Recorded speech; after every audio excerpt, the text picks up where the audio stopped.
तदेव नियमेन पदं भजानाम् आद्यस्य नः कुलपतेर्वकुलाभिरामं श्रीमत्तदङ्घ्रियुगलं प्रणमामि मूर्ध्ना भूतं सरश्च महदाह्वयभट्टनाथ श्रीभक्तिसारकुलशेखरयोगिवाहान् भक्ताङ्घ्रिरेणुपरकालयतीन्द्रमिश्रान् श्रीमत्पराङ्कुशमुनिं प्रणतोऽस्मि नित्यम्। पितामहस्यापि पितामहाय प्राचेतसादेशफलप्रदाय श्रीभाष्यकारोत्तमदेशिकाय श्रीशैलपूर्णाय नमो नमस्तात्। आचार्यानस्मदीयानपि परमगुरुं सर्वमाचार्यवर्गं श्रीमद्रामानुजाख्यं मुनिमखिलजनोद्धारणायावतीर्णं पूर्णार्यं यामुनेयं मुनिवरमथतौ रामराजीवनेत्रौ वंदे नाथं मुनीन्द्रं वकुलधरचमूनाथलक्ष्मीमुकुन्दान्। अस्मद्गुरुभ्यो नमः। शुक्लाम्बरधरं विष्णुं शशिवर्णं चतुर्भुजं प्रसन्नवदनं ध्यायेत् सर्वविघ्नोपशान्तये। यस्य द्विरदवक्त्राद्याः पारिषद्याः परश्शतं विघ्नं निघ्नन्ति सततं विश्वक्सेनं तमाश्रये। ज्ञानानन्दमयं देवं निर्मलस्फटिकाकृतिम् आधारं सर्वविद्यानां हयग्रीवमुपास्महे। अभङ्गुरकलादानस्थूललक्षत्वमीयुषे तुङ्गाय महसे तस्मै तुरङ्गाय मुखे नमः। कूजन्तं राम रामेति मधुरं मधुराक्षरम् आरुह्य कविताशाखां वन्दे वाल्मीकिकोकिलम्। वाल्मीकेर्मुनिसिंहस्य कवितावनचारिणः शृण्वन् रामकथानादं को न याति पराङ्गतिम्। यः पिबन् सततं रामचरितामृतसागरम् अतृप्तस्तं मुनिं वन्दे प्राचेतसमकल्मषम्। गोष्पदीकृतवाराशिं मशकीकृतराक्षसं रामायणमहामालारत्नं वन्दे वीरात्मजम्। अञ्जनानन्दनं वीरं जानकीशोकनाशनं कपीशमक्षहन्तारं वन्दे लङ्काभयङ्करम्। आमिषीकृतमार्ताण्डं गोष्पदीकृतसागरं तृणीकृतदशग्रीवम् आञ्जनेयं नमाम्यहम्। मनोजवं मारुततुल्यवेगं जितेन्द्रियं बुद्धिमतां वरिष्ठं वातात्मजं वानरयूथमुख्यं श्रीरामदूतं शिरसा नमामि। उल्लङ्घ्य सिन्धोः सलिलं सलीलं यशोकवह्निं जनकात्मजायाः आदाय तेनैव ददाह लङ्कां नमामि तं प्राञ्जलिराञ्जनेयम्। आञ्जनेयमतिपाटलाननं काञ्चनाद्रिकमनीयविग्रहं पारिजाततुलमूलवासिनं भावयामि पवमाननन्दनं। यत्र यत्र रघुनाथकीर्तनं तत्र तत्र गुणमस्तकाञ्जलिं बाष्पवारि परिपूर्णलोचनं मारुतिं नमत राक्षसान्तकं।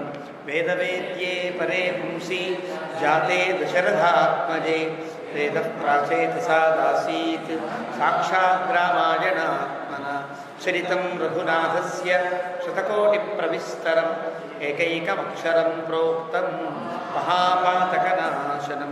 शृण्वन् रामायणं भक्त्या यः पादं पदमेव वा स याति ब्रह्मणस्थानं ब्रह्मणा पूज्यते सदा। वाल्मीकिगिरिसम्भूता रामसागरगामिनी पुनाति भुवनं पुण्या रामायणमहानदी। श्लोकसारसमाकीर्णं सर्गकल्लोलसङ्कुलं काण्डग्राहमहामीनं वन्दे रामायणार्णवम्। यः कर्णाञ्जलिसम्पुटैः अहरः सम्यक् पिबत्यादरात् वाल्मीकेर्वदनारविन्दगलितं रामायणाख्यं मधु। जन्मव्याधिजराविपत्तिमरणैः अत्यन्तसोपद्रवं संसारं स विहाय गच्छति पुमान् विष्णोः पदं शाश्वतं।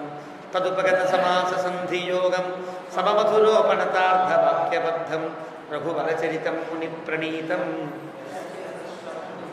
त्वदन्निशामयध्वं। श्रीराघवं दशरथाम्बजमप्रमेयं सीतापतिं रघुकुलाम्बजरत्नदीपम् आजानुबाहुमरविन्ददलायताक्षं रामं निशाचरविनाशकरं नमामि। वैदेहीसहितं सुरद्रुमतले हैमे महामण्डपे मध्ये पुष्पकमासने मणिमये वीरासने सुस्थितम्। अग्रे वाचयति प्रभञ्जनसुते तत्त्वं मुनिभ्यः परं व्याख्यान्तं भरतादिभिः परिवृतं రామం భజే శ్యామలం వామాంకశ్చిదజానకిం పరిలసత్కోదండదండం కరే చక్రం చోర్ధ్వకరేణ బాహుయుగళే శంఖం శరం దక్షిణే బిభ్రాణం జలజాతపత్రనయనం భద్రాద్రిమూర్ధ్ని స్థితం కేయూరాదివిభూషితం రఘుపతిం సౌమిత్రియుక్తం భజే ఆపదామహర్తారం దాతారం సర్వసంపదాం లోకాభిరామం శ్రీరామం భూయో భూయో నమామ్యహం ధర్మాత్ తపస్వాధ్యాయనిరతం తపస్వీ వాగ్విదాంబరం నారదం పరిపప్రచ్ఛ వాల్మీకిర్మునిపుంగవం ధర్మాత్మా సత్యసంధశ్చ రామో దాశరథిర్యది పౌరుషే చ ప్రతిద్వంద్వః శరైణం జహిరామణిం సకృదేవ ప్రపన్నాయ తపాస్మీతి చ యాచతే అభయం సర్వభూతేభ్యో దదామ్యేతద్వ్రతం మమ ధ్యాయే భద్రాద్రివైకుంఠరామం సీతారమాన్వితం శంఖచక్రధనుర్బాణధరం సౌమిత్రిసేవితం శ్రీరామాయ నమః శ్రీమతే రామానుజాయ నమః. భగవద్బంధులారా, శ్రీరామచంద్ర మహాప్రభు అవతరించిన సంవత్సరం విళంబినామ సంవత్సరం. శ్రీరామ నామామృత పాన ప్రాణావలంబి అయిన పరమశివుని యొక్క అవతార దినం కూడా ఈరోజు. ఈ సంవత్సరంలో ఈనాడు పరమశివుని యొక్క లింగ ఉద్భవకాలమని, లింగ రూపంలో తాను సాక్షాత్కరించిన పరమ పర్వదినమని ఈ రోజును భావిస్తారు. స్మృతులలో మహాపర్వములలో ఇది కూడా ఒక పర్వంగా భావిస్తారు. అలాంటి ఒక పవిత్రమైనటువంటి రోజున పరమ భాగవతోత్తముడైనటువంటి పరమశివుని యొక్క అవతార ఈ సందర్భంలో రామాయణాన్ని ఈరోజు కూడా చెప్పుకోవాలన్నటువంటి సంకల్పం చేత వారి యొక్క ప్రార్థన మేరకు ఈరోజు కూడా మనం చేస్తే బాగుంటుంది అనిపించింది. నిజంగా ఈరోజు కనుక మనం రామాయణాన్ని ఈ రకమైనటువంటి కథానుగుణమైనటువంటి శ్రవణం చేస్తే ఆయన ఆనందిస్తారు, ఈయన ఆనందిస్తారు. రామచంద్రమూర్తికి చాలా సంతోషం, పరమశివుడికి చాలా సంతోషం. పరమశివుడు నిత్య రామనామ జపతత్పరుడు అని అనేక గ్రంథాలు పురాణములన్నీ చెప్పాయి. రామచంద్రమూర్తి అవతరించిన తరువాత పరమశివుడు రామభక్తుడయ్యాడా? రామచంద్రమూర్తి అవతరించింది త్రేతాయుగంలో కదా. త్రేతాయుగం కంటే ముందువాడు కదా పరమశివుడు. అంటే ఎప్పటివాడు, సృష్ట్యాదిలో వాడు కదా. మరి ఆయన రాముణ్ణి ఆరాధించడమేమి, రామనామాన్ని జపించడమేమి, ఇది పెద్ద సందేహంగా ఉంటుంది. అంటే రామ అనే పదం త్రేతాయుగంలో దశరథుని కుమారుడే అవతరించినటువంటి ఆ వ్యక్తితోనే ప్రారంభమేమో అని మనందరి ఉద్దేశ్యం. వృద్ధహారీత స్మృతి అని ఆ హారీత స్మృతిలో హారీత మహర్షి చెప్తాడు, రామ అనే పదము రమయ మోదతే నిత్యం సరామ ఇతి కథ్యతే. లక్ష్మీదేవితో ఎప్పుడూ ఆనందంతో ఉండే పరమాత్మకి రాముడని పేరు. కాబట్టి ఆ రాముని యొక్క జపంలోనే పరమశివుడు ఉంటాడు. ఆ రాముని పేరుతోనే త్రేతాయుగంలో రాముడు పుట్టాడని పరమశివుడు ఆ రాముని సేవించడం కోసం స్కందపురాణం చెప్పింది. శివస్తు హనుమాన్ స్వయం. పరమశివుడు హనుమంతుడిగా ఆవిర్భవించాడు. పరమాత్మ రాముడై అవతరించాడని, సాక్షాత్ ఆద్యాది మహాలక్ష్మిగా ఉండేటువంటి ఆ తల్లియే సీతమ్మ తల్లిగా అవతరించిందని, శత్రుఘ్న సుదర్శనశ్చాసీత్ శంఖో భరత ఉచ్యతే. ఇదంతా పురాణం చెప్పి శత్రుఘ్నుడుగా సుదర్శనమూర్తి జన్మించాడు. భరతునిగా శంఖమే భరతునిగా ఆవిర్భవించింది. శివస్తు హనుమాన్ స్వయం. నేను నిత్యము జపించే ఆ రాముడు మళ్ళీ రాముడై అవతరించాడని, ఆ రామసేవలో తాను ఉండి ఆ రాముని యొక్క సహాయంలో తాను ఉండాలి అని, రామసేవలో తాను ఉండాలి అని పరమశివుడు హనుమంతుడిగా జన్మించాడని అంటారు. కాబట్టి వైష్ణవులు పరమశివుని నిత్యము ఆరాధిస్తారు. ఎలా ఆరాధిస్తారు? హనుమద్రూపంలో ఆరాధిస్తారు. ఒక్కొక్క రూపంలో ఒక్కొక్క మూర్తిని ఆరాధించుట అనేది మనకి ఒక్కొక్కరిని అగ్నిహోత్రంలో యజ్ఞస్వరూపుణ్ణి ఆవాహన చేయాలి, అదేవిధంగా ఆరాధన చేయాలి. భగవంతుణ్ణి పలు రకాలైనటువంటి వివిధ మూర్తులతో ఆరాధన చేస్తారు. బ్రహ్మదేవుని కూర్చగాను, బ్రహ్మ రూపంలోనూ అక్కడ బ్రాహ్మణ రూపంలోనూ ఆరాధన చేస్తాం. పరమశివుణ్ణి హనుమద్ రూపంలో ఆరాధన చేస్తారు వైష్ణవులంతా. అంటే ఎత్ర ఎత్ర రఘునాథ కీర్తనం తత్ర తత్ర కుటమస్తకాంజలిం బాష్పవారి పరిపూర్ణలోచనం మారుతిన్నమత. అలాంటి హనుమంతుని ఆరాధించి తరించమని మనకి పెద్దలంతా కూడా చెప్తారు. ఆ పరమశివుడు ఆవిర్భవించినటువంటి రోజు ఈరోజు. రామాయణాన్ని కనుక పఠిస్తే ఆయన ఆనందం ఈయన ఆనందాన్ని పొందుతారని పరమశివుడు తాను నారద మహామునికి చెబుతూ బ్రహ్మపురాణంలో బ్రహ్మాండ పురాణంలో శ్రీ మహావిష్ణువట విశ్వక్సేనుడి ద్వారా రామాయణాన్ని ఎప్పుడూ వైకుంఠంలో వింటూ ఉంటాడు. మనకి రామాయణ మహాత్మ్యంలో కనిపిస్తుంది. ఆయన చెబుతూ నందీశ్వరుడు నిత్యము రామాయణాన్ని పఠిస్తూ ఉంటే నేను కైలాసంలో వింటూ ఆనందిస్తూ ఉంటానని పరమశివుడు చెప్పినట్లుగా మనకి రామాయణం ప్రారంభంలో రామాయణ మహాత్మ్యంలో చెప్పారు. కాబట్టి ఏ దేవుడైనా ఏ దేవత అయినా కూడా రామాయణాన్ని నిత్యము పఠిస్తూ శ్రవణం చేస్తూ ఆనందిస్తూ ఉంటారని చెప్పినటువంటి సందర్భం మనకి రామాయణ మహాత్మ్యంలో కనిపిస్తుంది. అలా రామాయణ మహాకావ్యానికి వేదతుల్యమైనటువంటి రామాయణం యొక్క శ్రవణానికి ఉండే ఫలాన్ని పెద్దలు చెప్పారు. ఆ పెద్దలు చెప్పిన క్రమంలో ఈనాడు పరమశివుని యొక్క గొప్పతనాన్ని చెబుతూ వాల్మీకి రామాయణంలోనే ఎక్కడికో వెళ్ళద్దు, వాల్మీకి రామాయణంలో చూద్దాం. క్షీరసాగర మథనం జరుగుతూ ఉంటే దేవతలందరూ కూడా క్షీరసాగర మథనాన్ని చేస్తున్నారు. బాలకాండ 45వ సర్గలో చాలా కాలం తరువాత హాలాహలం పుట్టి, భయంకరమైన హాలాహలం పుట్టి, ఉత్పపాత అగ్ని సంకాశం హాలాహల మహావిషం. చాలా గొప్ప హాలాహలం పుడితే తేన దగ్ధం జగత్సర్వం సదేవాసురమానుషం. అదే కనుక విడిచిపెట్టేస్తే దేవతలు రాక్షసులు మనుష్యులు తేడా లేకుండా మింగేస్తుంది ఈ హాలాహలం యొక్క ప్రభావమని. అథ దేవాహ దేవతలంతా మహాదేవం శంకరం శరణార్థిన శరణు కోరి పరమశివుడిని ప్రార్థన చేశారు దేవతలంతా. జగ్ముహు పశుపతిం రుద్రం త్రాహి త్రాహీతి తుష్టు, నీవే దీన్ని రక్షించగలవు ఈ ఆపద నుండి అని ప్రార్థన చేశారు. చెప్పగానే వారు ఏం చేయాలి? పరమశివుడు ఏవముక్త తతో దేవై దేవదేవేశ్వర ప్రభు విన్నాడు. విని వాడు చెప్పినట్టుగా చేయలా, అలా నిలబడి ఉన్నాడు. ఎందువల్ల? ఒకరి ఆజ్ఞ తనకు కావాలి అని ఎదురు చూస్తున్నాడు. మనకు రామాయణంలో ఈ సందిగ్ధావస్థలో ఉండగానే ప్రాదురాసి తతోత్రైవ, అక్కడ మళ్ళీ ప్రత్యక్షమయ్యాడు పరమాత్మ. శంఖచక్రధరో హరి, శంఖచక్రాలతో శ్రీ మహావిష్ణువు కనిపించి ఉవాచ ఏనం స్మితం కృత్వా రుద్రం శూలభృతం హరి. ఆ త్రిశూలాన్ని ధరించి ఉండే పరమశివుడితో అంటున్నాడు. మరి పరమశివుడు హాలాహలాన్ని ఎందుకు స్వీకరించలేదు? పరమశివుడు భగవంతుడు చెప్పినటువంటి ఒక నియమానుగుణమైనటువంటి రీతిలో ఉన్నారు. బ్రహ్మదేవుడు సృష్టి చేయవలసినవాడు, పరమశివుడు లయమును చేయవలసినవాడు. పరమాత్మ స్వయంగా తేన విరించి మధ్యాసనగతో హరిహి అని బ్రహ్మకి పరమశివునికి మధ్యలో విష్ణు రూపాన్ని తాను పొంది స్థితికారకుడే తాను ఉంటాడని కూడా విష్ణు పురాణం చెప్పి.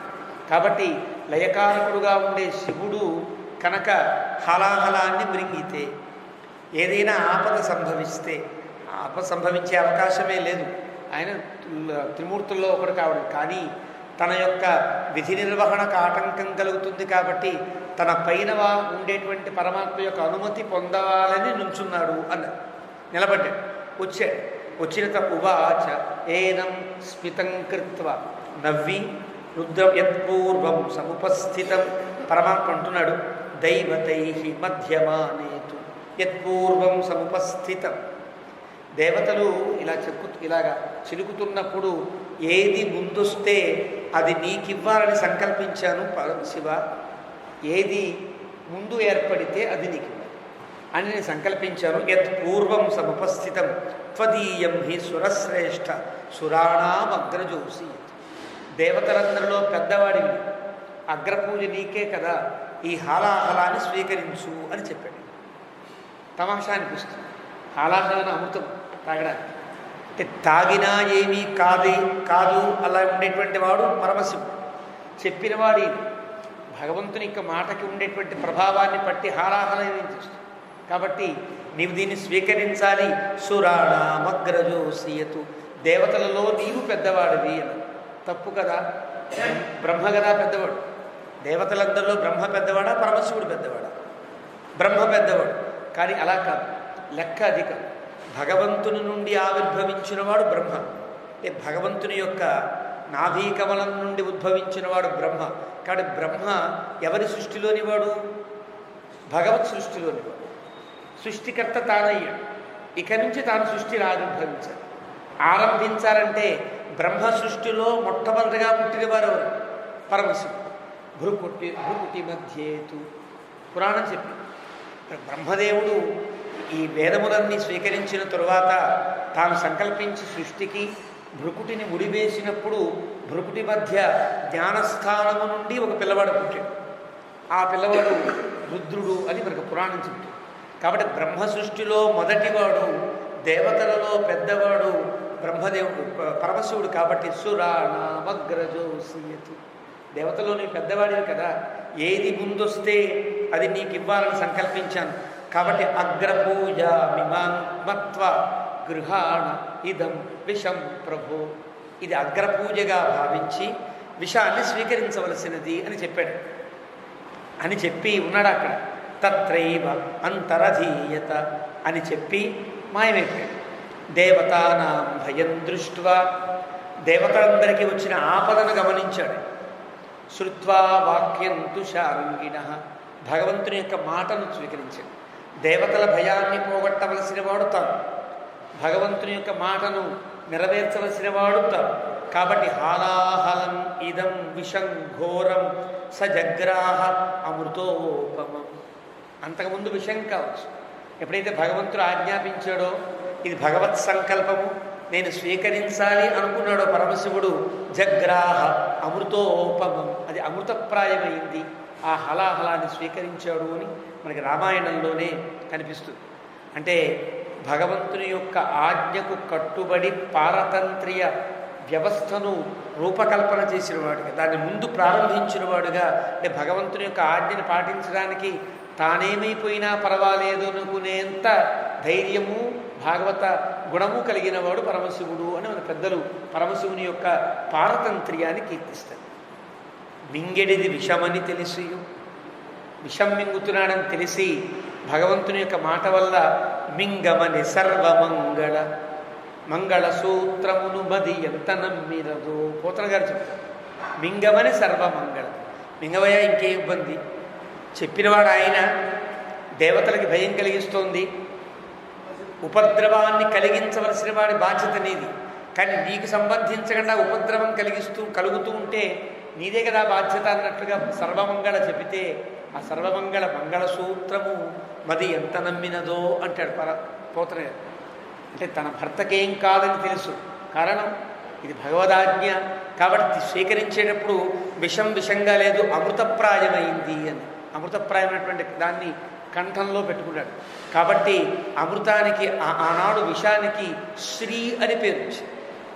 శ్రీ అంటే అర్థమే పరమ పవిత్రమైనది, చాలా గొప్పది అని కదా. శ్రీ అనే పదాన్ని తమిళంలో మనం సంప్రదాయస్తులతో తిరు అని పాటిస్తారు. తిరు అంటే అత్యుత్తమమైనది. కాబట్టి విషమునకు ఆనాటి నుండి శ్రీ అని పేరు వచ్చింది. ఎందువల్ల? అది అమృతప్రాయం. అలాగ లోకములన్నింటి యొక్క ఆపద తొలగించిన మహానుభావుని యొక్క అవతారం ఈరోజు. అలాంటి అవతారం రోజున రామకథను మనం చెప్పుకునేటువంటి భాగ్యం కలిగింది. ఆ భాగ్యానికి ఆనందిస్తూ ఆ పరమశివుని యొక్క ఆ పారతంత్ర్య గుణములకు మ్రోకరిల్లుతూ మనం ఈనాటి ప్రారంభంలోకి వద్దాం. అయోధ్యాకాండ ప్రారంభించాం. అయోధ్యాకాండలో సగం దాటిన తరువాత భరతుడు అందరితో చెప్పాడు. ఆ దశరథుని యొక్క క్రియలన్నీ పూర్తయిన తరువాత మందర యొక్క విషయాన్ని గుర్తించి శత్రుఘ్నుడు చంపడానికి కూడా సిద్ధమయ్యాడు. మందర కాపాడబడింది భరతుని యొక్క మృదువైనటువంటి హెచ్చరిక చేత. ఆ రకమైనటువంటి స్థితిలో ఆ రాత్రి అంతా కూడా విశ్రమించారు. ఆ తర్వాత ఏకోన అశీత తపస్సర్గ ప్రారంభం, 79వ సర్గ. తత ప్రభాత సమయే దివసే చ చతుర్దశే సమేత్య రాజకర్తారః భరతం వాక్యమబ్రువన్. ఈ సమయంలో ఉండే 13 రోజుల కార్యక్రమం పూర్తి. 12 రోజులతోనే కార్యక్రమం పూర్తవుట, 13 రోజుల్లో పూర్తవుట, ఈ 2 నియమాలు మనకు కనిపిస్తుంది. వైష్ణవ సంప్రదాయస్తులు 13 నాడు కూడా తిరు అధ్యయనాన్ని చేసి ఆ రోజు కూడా ఆ పైతృకమైనటువంటి దీక్షలో ఉంటారు. అలా 13 రోజులు గడిచిన తర్వాత 14వ నాడు రాజకర్తారః భరతం వాక్యమబ్రువన్. వశిష్ఠ మహర్షితో సంబంధం లేకుండా రాజ్యకర్తారః అంటే రాజ్యమునకు రాజును నియమించవలసిన వాడు కొందరుంటారు. రాజు నియమితుడైనప్పుడు పట్టాభిషేకం చేయవలసిన వాడు వైదిక మంత్రులు వేరు. రాముణ్ణి రాజుగా లేదు భరతుణ్ణి రాజుగా నియమించడానికి కొంతమంది లౌకిక మంత్రులు ఉంటారు. సిద్ధార్థుడని, గౌతముడని, విజయుడు ఇలా ఉంటారు కదా. వీరంతా వచ్చి భరతుడి దగ్గరికి గతః దశరథ స్వర్గం, దశరథుడు స్వర్గాన్ని పొందాడు. యోనో గురుతరో గురు, మనందరికీ చాలా గొప్ప పూజనీయుడై, నీకు తండ్రి కావచ్చు, మనందరికీ రాజు, మనందరికీ పెద్ద. అలాంటి దశరథుడు పరలోకగతుడయ్యాడు. రామం ప్రవ్రాజ్యవై జ్యేష్ఠం, రాముణ్ణి అడవికి పంపించాడు. లక్ష్మణంచ మహాబలం, ఇప్పుడు రాముడు లేడు, లక్ష్మణుడు లేడు, దశరథుడు లేడు. తర్వాత ఈ రాజ్యాన్ని రక్షించవలసిన వారు ఎవరు? ఆ క్రమంలో నీవే. రాముడు తర్వాతే భరతుడైనా రాముని తర్వాత లెక్కలో లక్ష్మణుడినే కూలుస్తాడు. లెక్క రామ లక్ష్మణ భరత శత్రుడు. కాబట్టి రాముడు లేడు, లక్ష్మణుడు లేడు. తర్వాత రాజుకా తగిన అర్హత కలిగిన వాడివి నీవని ఆ భరతుణ్ణి చెబుతూ ఆ రాజులంతా స్వమధ్య భవనో రాజా, రాజ్యకర్తారులు అంటారు. రాజ్యాన్ని నియమించేవారు, రాజ్యాన్ని నిర్వహించడానికి వీలైనటువంటి అధికారం నియమించేవారు ప్రత్యేక బృందం, కమిటీ వాళ్ళలా ఉంటారు.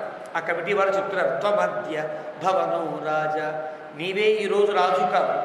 రాజపుత్ర మహాయశ, నీకు అన్ని అర్హతలు ఉన్నవాడివి. రాజపుత్ర, రాజులకు కుమారుడు కాబట్టి రాజు తర్వాత నీవే రాజు కావాలి. సంగత్యా నాపరాధృతి రాజ్యమే తదనాయకం, ఒకవేళ కనుక నీవు రాజు కాకపోతే అనాయకం, రాజు లేని రాజ్యము అనేక రకాల ఆపదలకు గురవుతుందయ్యా. కాబట్టి ఆభిషేచనికం సర్వం ఇదమాదాయ రాఘవ ప్రతీక్షతే త్వాం సజన శ్రేణయశ్చ నృపాత్మజ. ఈ ఆభిషేచనిక ద్రవ్యము నీ పట్టాభిషేకం కోసమని వశిష్ఠ మహర్షి అన్ని ఏర్పాట్లు చేశాడు. అదిగో చూసావా, కలశాలవుగో, మండలార్చన అదిగో, రుచిక్కులరుగో, యజ్ఞం అదిగో, అంతా సిద్ధంగా ఉంది. కాబట్టి నీవు గబగబా సిద్ధమై పట్టాభిషేకాన్ని పొందవలసినది అని చెప్పారు. మేమొక్కడమే కాదయ్యా, స్వజన శ్రేణయశ్చ, రాజులంతా నీవారు రాజులు అందరూ కూడా నేను రాజుగా కోరుకుంటున్నారు. రాజ్యం గృహాణ భరత పితృపైతామహం ధ్రువం అభిషేచయ చాత్మానం పాహిచ అస్మాన్ నరర్షభ. కాబట్టి నీవు రాజు కావాలి, పితృపైతామహమైనటువంటి ఈ ఐశ్వర్యాన్ని నీవు పొందవలసి ఉంటుంది. కాబట్టి పట్టాభిషేకాన్ని నువ్వు అంగీకరించి మమ్మల్ని పరిపాలించవలసినది అని చెప్పారు ఆ రాజ్యకర్తారులు, రాజ్యకారకులంతా కూడా. ఆభిషేచనికం భాండం, అది విన్నాడు భరతుడు. ఆభిషేచనకం భాండం, తన అంతఃపురంలోనే అన్ని సిద్ధపరిచి ఉన్నాయి, మండలాలు, కలశాలు అన్నీ కూడా. ప్రదక్షిణం కృత్వా సమూలం, ప్రదక్షిణం లేచి మొత్తాన్ని ఒక్కసారి ప్రదక్షిణం చేసి భరత తం జనం సర్వం ఇత్యువాచ ధృతం భరత, వారందరితో చెప్తున్నాడు మణిని. జ్యేష్ఠస్య రాజతా నిత్యం ఉచితా హి కులస్య నః నైవం భవంతో మాం వక్తుం అర్హంతి కుశలా జనాః. రాజ్యం అనేది పెద్ద కుమారుడికే వర్తించవలసింది. కాబట్టి జ్యేష్ఠస్య రాజత, రాజత్వం అనేది ఆయనకే చెల్లును. ఉచితా హి కులస్య నః, మా కులములో మా వంశములో ఈ మర్యాద పాటిస్తూ వచ్చాము ప్రదాక. పెద్దవాడిని కాదని చిన్నవాడికి రాజ్యం అప్పచెప్పుట మా వంశాచారం కాదు కదా. నైవం భవంతో మాం వక్తుం, మీరంతా ఇలా చెప్పడానికి తగరు, మీరంతా లౌకిక మంత్రులు, మీరంతా కూడా నిజం చెప్పాలి, ధర్మాన్ని చెప్పాలి, ఇలా చెప్పడానికి వీల్లేదయ్యా. కుశలాహ జనాహ, మీ అందరికీ మా వంశాచారం తెలుసు కదా, మళ్ళీ మీరు ఇలా చెప్తారేమి అని భరతుడు అని. రామ పూర్వోహినో భ్రాత భవిష్యతి మహీపతి. ఎక్కడికక్కడ భరతుని మనస్సుని పరీక్షించడానికే చాలామంది సిద్ధంగా ఉంటారు. ఇక్కడ లౌకిక మంత్రులు, తర్వాత వైదిక మంత్రులు, తర్వాత పురప్రజలు, తర్వాత గుహుడు, తర్వాత భరద్వాజుడు, తర్వాత లక్ష్మణుడు, ఎవరికి వాళ్ళకి భరతుడి మీద అనుమానమే. ఏదో భరతుడు ఇదంతా కూడా ప్లాన్ చేసి తన రాజ్యం పొందడం కోసం ఇదంతా నాటకం ఆడుతున్నాడనే అందరికీ అభిప్రాయం. ఉండవచ్చునా అంటే ఉండే అవకాశం లేకపోయినా రాముడంతటి వాడిని పంపించవలసిన స్థితి వచ్చినప్పుడు రాముడు అడవికి వెళ్ళడానికి కారకులైన వారందరి మీద అనుమానం ప్రబలిపోవడం ప్రారంభం. కాబట్టి ఈ లౌకిక మంత్రులు కూడా భరతుని యొక్క మనస్సుని పరీక్షించదలసిన వారై అడిగారు అని అంటారు పెద్దలు. అలా చెబితే ఈయన అంటున్నాడు, రామ పూర్వోహిన నహ భ్రాత, నాకు అన్నయ్య రాముడు, భవిష్యతి మహీపతి, రాముడే రాజవుతాడు, అహంతరణ్యే వత్స్యామి. వాళ్ళకి ఎలా చెప్పాలో చెప్తున్నాడు. పెద్దన్నయ్య రాముడే, రాముడే రాజు, అడవికి నేను వెళతా, రాముడు ఇక్కడికి వస్తాడు అని 4 మాటలు పొడిగా మాటలు చెప్పేశాడు. నవవర్షాన్ని పంచేచ, 14 ఏళ్ల వనవాసాన్ని నేను స్వీకరిస్తా, రాముడు మళ్ళీ అయోధ్యకి వస్తాడు. యుజ్యత మహతీ సేన చతురంగ మహాబల ఆనైష్యామ్యహం జ్యేష్ఠం భ్రాతరం రాఘవం వనాత్. ఇప్పటిదాకా ఆజ్ఞాపించేటువంటి వ్యక్తిగా లేడు భరతుడు. కానీ ఎప్పుడైతే పాహిన అస్మాన్ రాజా అని వీడు అన్నారు, నువ్వే రాజువి, నువ్వే మమ్మల్ని పరిపాలించు అన్నారు కదా మీరు, అది ఇప్పుడు నేను శాసిస్తున్నా, చేయండి. ఇప్పటికిప్పుడు సైన్యాన్ని సిద్ధం చేయండి, రథాలన్నీ సిద్ధం చేయండి, మనం గబగబా వెళదాం అడవిలోకి, రాముడు ఎక్కడ ఉంటే అక్కడ వెతుకుదాం, రాముడిని పట్టుకుని మళ్ళీ తీసుకుని వచ్చేటట్టుగా మీరంతా కదలి, మీరంతా కూడా ఆ రకమైనటువంటి సన్నాహాలన్నీ చెయ్యండి. ఆభిషేచినకం చైవ సర్వమేతత్ ఉపస్కృతం పురస్కృత్య గమిష్యామి రామహేతోర్వనం ప్రతి. ఈ అభిషేచనం కోసమని, అభిషేకం కోసమని ఏవైతే ఇక్కడ మనం ఏర్పాటు చేశామో ఇవన్నీ పెట్టుకుని బయలుదేరదాం. అక్కడికి వీలుంటే అక్కడే పట్టాభిషేకం చేద్దాం రాముడికి, అక్కడికి తీసుకొద్దాం అన్నట్టుగా ధృతవ్రత, మనసులో గట్టి సంకల్పం, ఏదో నాటకమైన అభిప్రాయం కాదు. పైకి బతివిలాడదాం, రాముడు ఎలాగో రాడు, మనమే పుట్టేద్దాం ఛాన్స్ అనేట్టు లేడు భరతుడు. ధృతవ్రత, రాముడు రావాలి, రాముడికి పట్టాభిషేకం చెయ్యాలి అని ఇక్కడ ఉండే మాటల్లో పురస్కృత్య గమిష్యామి ఆభిషేచినికం భాట, అభిషేకమునకు సంబంధించినవన్నీ తీసుకుని వెళతా అన్నాడే. ఈ తీసుకుని వెళ్ళే ఈ భాండములలోనే పాదుకలు కూడా ఉన్నాయి అని గుర్తించాలి. స్వర్ణే హేమభూషితే, భరతుడు రాముడు వేసుకున్న పాదుకలు మళ్ళీ వెనక్కి పెట్టుకొచ్చాడు, చెప్పులు లేకుండా అడవికి పంపించాడనే మాట చాలా తప్పైన మాట. అంత మూర్ఖంగా ఉంటాడు భరతుడు కాదు. అభిషేకమునకు సంబంధించిన పాదుకలు కూడా ఉంటాయి. ఆ పాదుకలను వశిష్ఠుడు తన యొక్క తన చేతిలో పట్టుకున్నాడు. ఆ పాదుకలు వెళ్ళాయి. ఇదంతా వాల్మీకి చెప్పడు. వ్యాఖ్యాత అక్కడ ఉండేటువంటి చిత్రకూటంలో దగ్గర సంభాషణలో పాదుకే హేమభూషితే ఆ పదం దగ్గర వ్యాఖ్యానం చేస్తారు. కానీ ఇక్కడ ఆభిషేచినికంచైవ పురస్కృత్య, అభిషేకమునకు సంబంధించిన ద్రవ్యములు తీసుకువెళదాము అన్న సమయంలోనే అభిషేకమునకు సంబంధించిన పాదుకలు, బంగారు పాదుకలు కూడా వెంట వెళ్ళాయి అని గుర్తించాయి. ఆ పాదుకలే రాముని యొక్క పాదముద్దులు వేయించుకుని పట్టుకొచ్చాడు. అది భరతుడికి ఉండే గొప్పతనం. అది మనం అక్కడ చెప్పుకుందాం. అలాగా పురస్కృత్య గమిష్యామి అవన్నీ పట్టుకుని బయలుదేరదాం, మీరంతా సిద్ధంగా ఉండండి. తత్రైవతం నరవ్యాఘ్రం అభిషిచ్య పురస్కృతం, అక్కడే రాముడికి పట్టాభిషేకం చేద్దాం. ఏమంటాడు? ఇక్కడికి రమ్మంటే రాముడు అనుకోండి, అక్కడే చేద్దాం, అక్కడి నుంచి రాజ్యం పరిపాలిస్తాడు, తప్పే ఉంది అన్నంత ధృతవ్రతుడు. కాబట్టి రాముడికి పట్టాభిషేకంలో ఏమేమి ఇవ్వాలో అన్నీ పట్టుకెళ్ళాలి కదా. కాబట్టి ఛత్రం, చామరం, చతురంగ బలం. నిజానికి భరతుడు రాముడిని తీసుకురావడానికని మహతీ సేన అక్కర్ల. లక్ష్మణస్వామి గొప్ప సేన చూసి భయపడ్డాడు చిత్రకూటంలో. మరి ఇంత సేన ఎందుకు వెళ్ళాలి? ఇంత సేన వెళ్ళడం భరతుడికి రాముడిని తీసుకురావడం కోసం కాదు.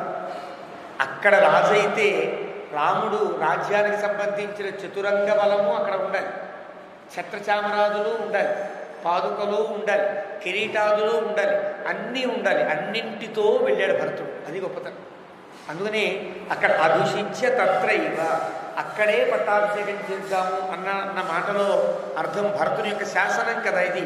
మమ శాసనాతు, నా శాసనంగా భావించండి అన్నాడు భరతుడు. అంటే పట్టాభిషేకం చేయడానికి వీలైన వస్తు సామగ్రి అంతా కూడా భరతుడితో పాటు బయలుదేరింది అని అధ్యాహారంగా మనం భావించవలసి ఉంటుంది. ఇక్కడ వాల్మీకి వాచ్యంగా చెప్పాల, కానీ ఉద్దేశ్యం అది. ఎలా పెడదాం తెలుసునా? ఆనేష్యామితు వైరామం హవ్యవాహమివాధ్వరాతు, తప్పనిసరిగా తీసుకొస్తా. అధ్వరాతు యజ్ఞము నుండి హవ్యవాహం అగ్నిహోత్రుడు తీసుకుని వచ్చినట్టుగా. అంటే యజ్ఞశాలలో అగ్నిహోత్రాన్ని వెలసాలి అంటే ముందు అరణిమంధరం చెయ్యి. అరణిమంధరం చేసిన తర్వాత అగ్నిహోత్రాన్ని ప్రదక్షిణంగా తీసుకుని యజ్ఞశాలలో ఉంచి, యజ్ఞశాలలో దాన్ని ఏర్పాటు చేసిన తర్వాత యజ్ఞశాలలోంచి అగ్నిహోత్రాన్ని మళ్ళీ భగవత్ సన్నిధికి తీసుకువెడతాడు. యజ్ఞశాల నుండి బయటికి తీసుకుని రాబడే అగ్నిహోత్రంలాగా. అంటే అర్థం, రాముడు దేవుడు, అయోధ్య దేవాలయం కాబట్టి రాముణ్ణి మళ్ళీ దేవాలయంలోకి తీసుకొస్తా, అగ్నిహోత్రాన్ని మళ్ళీ అయోధ్యకి తీసుకొస్తా. యజ్ఞశాల ఏది, ఎక్కడ అభిషేకం జరుగుతుందో అది యజ్ఞశాల, అది అధ్వరం. కాబట్టి అధ్వరాతు హవ్యవాహమివ, యజ్ఞశాలలో అగ్నిహోత్రం వలె రాముణ్ణి వెనక్కి తీసుకొస్తా అన్నాడు. ఇంత భావన మనకి తగిలితే తప్ప భరతుడి యొక్క అభిప్రాయం తెలియదు. అక్కడే పట్టాభిషేకం చేసి రాముణ్ణి సగౌరవంగా తీసుకుని వచ్చేటువంటి అద్భుతమైనటువంటి ప్రణాళికతో భరతుడు బయలుదేరి క్రియతాం శిల్పిభి పంథా. ఇక్కడి నుంచి పైన తాను చెప్పబోయే శాసనములన్నీ అలా ఉంటాయి. నిజానికి రాముడు వెళ్ళేటప్పుడు రోడ్లు బాగున్నాయి, మార్గములన్నీ భయంకరంగానే ఉన్నాయి, పాపం వెళ్ళిపోయాడు. కానీ ఇప్పుడు అంటున్నాడు, మనం వెళ్ళేటప్పుడు ఇప్పుడు ఏం చేయాలి తెలుసునా? శిల్పులంతా రండి, ఇంజనీర్లంతా రండి, బావులు తవ్వేవాడు రండి, చెట్లు కొట్టేవాడు రండి, చెట్లు పాతేవాడు రండి, సరస్సులు తవ్వేవాడు రండి, అందంగా అలంకరించేవాడు రండి. రోడ్డు సమతలంగా ఉండాలి, ఎక్కడ గుంటలు ఉండడానికి వీల్లేదు. రోడ్డు అంతా కూడా ఇక్కడి నుంచి గంగానది తీరం దాకా రాజమార్గాన్ని అవలంబించాలి, రాజమార్గం తయారు చేయండి అని చెప్పాడు. ఎంత గొప్ప శాసనం అంటే 2 రోజులు తయారు చేస్తారు వీళ్ళంతా. అయోధ్య నుండి గంగ దాకా ఉండేటువంటి ఆ మార్గాన్ని, రాజమార్గాన్ని తయారు చేశారు. ఇప్పుడు నిజానికి భరతుడు వెళ్ళడానికి రాజ్య మార్గమా? రాముడు వెళ్ళినప్పుడే లేదు కదా మార్గం. భరతుడు ఎప్పుడు ఇంత శాస్త్రం చేస్తున్నాడంటే అక్కడ పట్టాభిషేకం చేసి రాముణ్ణి అద్భుతమైనటువంటి రాజమార్గంలో తీసుకురావు. రాముడు వచ్చేటప్పుడు అద్భుతమైనటువంటి మార్గం పడాలి అని భరతుడి యొక్క సంకల్పం. కాబట్టి ఇక్కడ మాటల్లో మనకి వాల్మీకి వాచ్యంగా చెప్పడు. చూడండి, క్రియతాం శిల్పిభి పంథా, ఇంజనీర్లు నమ్మనండి, అద్భుతంగా మార్గాన్ని తయారు చేయాలి. సమాని విషమాని చ, ఎక్కడ ఎత్తులున్నాయో కొట్టే, ఎక్కడ పల్లాలున్నాయో నింపే. రోడ్డు ఎలా ఉండాలి, అప్పుడే వేసినటువంటి తారు రోడ్డులాగా, మంచి ఏదో సిమెంట్ రోడ్డు అంటారే అలా అంత బాగుండాలి. రక్షిణశ్చ అనుసంయాంతు, ఎక్కడికక్కడ రక్షకుడు నిలబడి ఉండాలి. అంటే ఆ మార్గం అంతా కూడా రాముడు వస్తుంటే ఒక సెక్యూరిటీ గార్డ్స్ అంతా సిద్ధంగా ఉండాలి. ఇదంతా ఎంత మనస్సులో రాముడిని తీసుకురావాలని బలమైన కోరిక ఉంటే ఇంత జరుగుతుంది. సుమారు అయోధ్య నుండి రోజంతా ప్రయాణం చేస్తే తప్ప వెళ్ళని గంగానది దాకా ఉండే మార్గం అంతా రాజమార్గం వెయ్యాలి అంటే ఎంత సంకల్పం కావాలి, ఎంతమంది వర్కర్ కావాలి. ఈరోజు మనకి ఆంధ్రప్రదేశ్లో అమరావతి దగ్గర ఒక పెద్ద రికార్డ్ అని, గిన్నీస్ రికార్డులాగా ఒకేసారి కొన్ని వేల మంది పనిచేసి ఒక స్లాబ్ వేశారని చెప్పారు. ఈ మాట అది ఇక్కడ మనకు కనిపిస్తుంది. భరతుని యొక్క ఆజ్ఞతో, భరతాజ్ఞతో వీరంతా బయలుదేరారు. ఏవం ఇంతే చెప్పాడే, క్రియతాం శిల్పిభి పంథా, మంచి మార్గం వేయాలి, రాముడిని తీసుకురావడానికి అది రాజమార్గమై ఉండాలి అని చెప్పాడు. ఏవం సంభాషమాణంతు తం రామహేతో నృపాత్మజం ప్రత్యువాచ జనస్సర్వ శ్రీమతు వాక్యం అనుత్తమం. వాడంతా కూడా నోరు వెళ్ళబెట్టి ఆశ్చర్యపోయారు. అయాచితంగా రాజ్యం వచ్చింది భరతుడు. తండ్రి ఇచ్చాడు, అన్నయ్య ఇష్టపూర్వకంగా అప్పచెప్పాడు. ప్రజలమైన మనమంతా కోరుకుంటాం, లౌకికమైన మంత్రులు కోరుకున్నారు, వైదికమైన వశిష్ఠాదులు చెప్తున్నారు. అయినా కూడా తానే స్వీకరించవలసినటువంటి స్థితిలో కూడా ఇంత ధృతవ్రతుడై, ఇంత రామునికే పట్టాభిషేకం తప్ప నాకు కాదనేటువంటి ఆ సంకల్పాన్ని చూచి వీరంతా కూడా జనసర్వ, జనమంతా శ్రీమతు వాక్యం అనుత్తమం. ఇప్పటిదాకా ఇలాంటి మాట ఎవరు చెప్పగలరు? ఎవరు అనగలరు ఇంత ఈ రాజ్యాన్ని చేతికొస్తే అక్కర్లేదు అనేంత గొప్ప మహా సాహసి ఎవరుంటారు? మహానుభావుడైన ఏవంతే భాషమాణస్య వారంతా అంటున్నారు, ఇలా మాట్లాడే భరత నీకు పద్మ శ్రీ ఉపతిష్ఠతాత్. పద్మ లక్ష్మీదేవి, శ్రీ లక్ష్మీదేవి, ఉపతిష్ఠతాత్ పద్మవాసిని అయిన లక్ష్మి యొక్క దివ్యానుగ్రహం నీకు ఎప్పుడూ ఉండుగాక అని. దీనికి గోవిందరాజులు గొప్ప వ్యాఖ్యానం చేస్తారు. ఇక్కడ భరతుడి మాటలన్నీ కూడా పారతంత్ర్య స్థితిని తెలియజేస్తున్నాయి. అంటే భగవంతుడిదే చెందినదే తప్ప ఇది నాది కాదు, నాది అనుకునేది కూడా భగవంతుడిదే. ఇది భగవంతుని యొక్క ఐశ్వర్యమునకు కానీ భగవంతుని యొక్క ఈ సృష్టికి కానీ నేను కేవలం ప్రతినిధిని మాత్రమే తప్ప కాలకుడు ఆయనే అనే ఉండేటువంటి పారతంత్ర్య స్థితి భరతుడు. ఇలాంటి పారతంత్ర్య స్థితి ఎవరికి కలుగుతుందో ఈ లోకంలో జీవుడికి, వాడికి పద్మ శ్రీ ఉపతిష్ఠతాతు. అందులో జీవుడికే ఉండాలి. ఆత్మావుకు శేషత్వమే స్వరూపము అని అంటారు శ్రీవచన భూషణుడు. అంటే ఆత్మకి జీవునికి శేషత్వమే సరైన స్వరూపం. జీవుడికి ఉండే స్వరూపం. జీవుడు ప్రకృతి రెండూ ఉన్నాయి. ఈ రెండు భగవంతుడికి సంబంధించిన వస్తువు.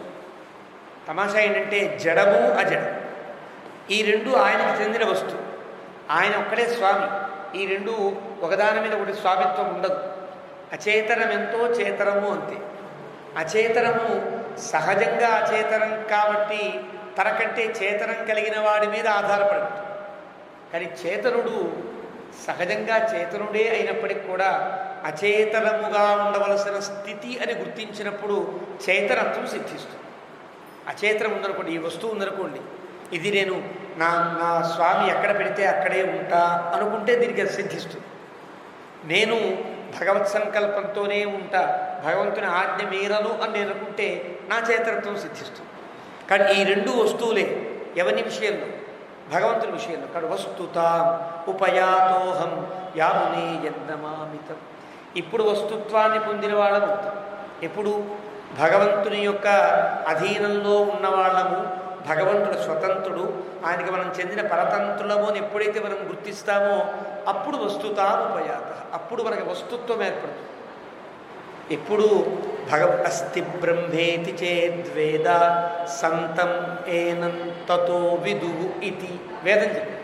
ఎప్పుడు భగవంతుడు భగవదధీనము నేను అని వీడు గుర్తిస్తాడో అప్పుడు వీడు ఉన్నవాడుగా లోకం గుర్తిస్తుంది. తత అడు తర్వాత ఎప్పుడు వీడికి పారతంత్ర్యం ఏర్పడితే, ఎప్పటికి వీడి పారతంత్ర్యం ఏర్పడుతుందో, పారతంత్ర్యం ఏర్పడిన జీవులు యందు ముందుగా కటాక్షం లభించేది అమ్మ యొక్క అనుగ్రహం కలుగుతుంది.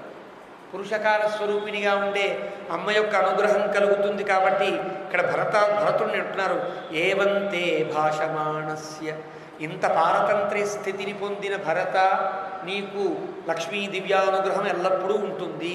అంటే పురుషకాల స్వరూపిణి అయినటువంటి అమ్మవారి యొక్క అనుగ్రహంతో నీవు ఉత్తమ జీవునివై తరిస్తావు అన్న భావనాన్ని గోవిందరాజస్వామి వ్యాఖ్యానంలో తెలియజేస్తారు. అంటే ఇక్కడ భరతుని యొక్క ఘట్టములన్నీ వేదాంతపరంగానే అన్వయిస్తారు. చాలా గొప్పగా ఇక్కడ తర్వాత సభాస్థలిలో అతను బాధపడే స్థితిలో కూడా విలలాప సభా మధ్యే అంటారు. సభ మధ్యలో ఏడుస్తాడు భరతుడు వశిష్ఠుడు చెప్పిన మాటలకి. అది కూడా వేదాంతపరంగా అద్భుతమైనటువంటి వర్ణన చేస్తాడు. ఇదంతా కూడా అతని ఉద్దేశ్యం కాదంటే భరతుని యొక్క ఉద్దేశ్యం పూర్తిగా అది. భగవంతునికి అధీనమైన వాడిని అని జీవుడు ఎలాగైతే అనుకోవాలో ఆ అనుకునే స్థితిని భరతుడు రాముడికి నేను అధీనము అని చెప్పేటువంటి మాటల ద్వారా మనకి జీవుని యొక్క స్వస్వరూప జ్ఞానం కలుగుతుంది అని భరతుని యొక్క కథ మనకి స్వస్వరూప జ్ఞానాన్ని పారతంత్ర్యాన్ని ప్రసాదిస్తుంది అంటారు. అలాంటి స్థితిలో భరతుడిని వీడు యస్త్వం జ్యేష్ఠే నృపసుతే పృథివీం దాతు విచ్చసి. ఎంత గొప్పవాడి నీవు, అన్నయ్య జ్యేష్ఠుడని గుర్తించి ఇంత రాజ్యము నీ హస్తగతమైతే కూడా అన్నకే ధారపోయాలనేటువంటి నీ గుణం చాలా గొప్పదయ్యా. అనుత్తమం తద్వచనం నృపాత్మజ. ఉత్తమమైనటువంటిది ఇది. మరొక్కడు ఇలా మాట్లాడేవాడు ఎవడో లోకంలో ఉండకపోవచ్చు. త్యాగేన ఏకే అమృతత్వమానసు న కర్మణ న ప్రజయాధనే కదా. త్యాగం అనేది ఎంత గొప్పదో ఆ త్యాగం చేసి చూపిస్తున్నావు నువ్వు. ప్రభాషితం సంశ్రవణే నిశమ్యచ. సంశ్రవణము అంటే అర్థం సంస్కృతంలో ప్రతిజ్ఞ, సమర్పణము, గొప్ప మాట, ఇవన్నీ కూడా అర్థాలు ఇస్తారు. కాబట్టి ఈయన చేసే ఈ పని గొప్ప సమర్పణ కదా, రామునికే చెందినది అనేటువంటి గొప్ప సంకల్పం, సమర్పణ భావం కలిగినవి. కాబట్టి ప్రహర్షజాతం ప్రతిబాష్పబిందవ నిపేతురార్యా ఆర్యానన నేత్ర సంభవా. చాలా ఆనందంతో ఆనంద బాష్పాలు రాడుస్తూ వారంతా లౌకిక మంత్రులంతా కూడా ఆశ్చర్యకరంగా భరతుణ్ణి ప్రశంసించారు. ఊచుస్తే వచనమిదం నిశమ్య హృష్టా, వాళ్ళు ఆ వచనంతో చాలా ఆనందించి, సామాత్యా ఆ లౌకిక మంత్రులంతా, సపరిషద వారి వెనకాల చాలామంది కార్యకర్తలంతా ఉన్నారు, వియాత శోకా. అప్పటిదాకా వాళ్ళలో ఏదో చిన్న శోకం ఉన్నది. భరతుడు రాజు కావాలి అని అడగడం బాధ్యత, కానీ రాముడే రాజు కావాలి అనేది వాళ్ళ భావన. భావనకి వ్యతిరేకం కాకుండా, బాధ్యతకి ఇబ్బంది లేకుండా వాళ్ళకి భరతుడే రాముడే రాజు అని ప్రకటిస్తే వాళ్ళకి వియాత శోకా, ఏ శోకము లేదు వాళ్ళకి. పంథానం నరవర భక్తిమాంజనశ్చ. భరతుని రాజు కాకుండా రాజు వలె శాసించిన ప్రథమ శాసనం ఏది? రాముణ్ణి తీసుకురావడానికి రాజమార్గాన్ని ఏర్పాటు చేయండి అన్నాడు కదా. పంథానం నరవర భక్తిమాంజనశ్చ. అక్కడ ఉండే ప్రజలంతా కూడా చాలా భక్తిపరులై, అంటే ఆ మాట యందు ఎంతో ప్రతిపత్తి కలిగిన వారై, వ్యాధిష్ట తవ వచనాచ శిల్పివర్గ. నీవు ఆదేశించినట్లుగా ఇప్పటికిప్పుడే శిల్పివర్గం అంటే ఇంజనీరింగ్ బ్యాచ్ అంతా కూడా ఈ రాజమార్గాన్ని అద్భుతంగా తీర్చిదిద్దుతారు అని లౌకికవంతులు చెప్పి వారు వెళ్ళిపోయారు. ఇదేది కూడా వశిష్ఠ మహర్షికి తెలియదు. వశిష్ఠ మహర్షి యొక్క వాళ్ళ బాధ్యత ఆ అభిషేకానికి సంబంధించిన వైదిక క్రియను నిర్వహింపజేయడం.